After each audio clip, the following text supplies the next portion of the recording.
இன்னைக்கு காலையில் நேரமாக கிளம்பியாச்சுங்க ஸ்ரீரங்கத்துக்கு. போனது முதல்ல டெம்பிள் இன் கஃபேங்கிற கடையில் தான் டிஃபன் சாப்பிட்டோம். சாப்பிட்டுட்டு அதுக்கப்புறம் கோயில்கிட்ட என்ட்ரி ஆகிட்டோம். முதல்ல நாங்கள் போனது தாயார் சன்னதிக்கு தாங்க. போய் தாயாரை தரிசனம் பண்ணிட்டு வந்துட்டோம். அடுத்ததாக நாங்கள் அங்கேருந்து தன்வந்திரி கோயிலுக்கு தான் போயிருந்தோம். பக்கத்துலேயே இருக்குதுங்க. நம்ம சொர்க்கவாசல்ல இருந்து அப்படியே ஆப்போசிட்டில் இருக்குது. அங்கே போயிட்டு நம்ம தன்வந்திரியை தரிசனம் பண்ணிட்டோம். ஏன்னா பெருமாளுக்கே வைத்தியம் பார்க்குறவர் அவர் அதனால் நமக்கு நோய் நொடி இல்லாமல் இருக்கணும் இல்லைங்களா. அதனால் தன்வந்திரியை தரிசனம் பண்ணிவிட்டு பெருமாளை பார்க்க போனாக்கா சரியான கூட்டங்க. இந்த கூட்டத்தில் போய் 100 ரூபாய் டிக்கெட் வாங்கிட்டு உட்காந்துட்டு இருந்தோம்.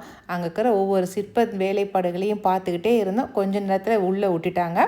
போய் பெருமாளையும் தரிசனம் பண்ணிவிட்டு வெளியில் வந்து கோபுர தரிசனத்தையும் பார்த்துட்டோம்.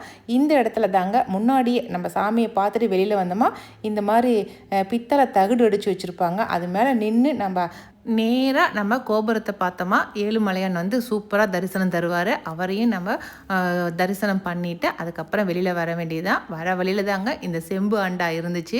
தண்ணி குடிக்கிற அந்த காலத்து செம்பு அண்டா பாருங்கள் எவ்வளோ அழகாக இருக்குதுன்னு சொல்லிட்டு அதையும் பார்த்துட்டு அதுக்கப்புறம் அப்படியே நடந்து வெளியில் வந்தோம்.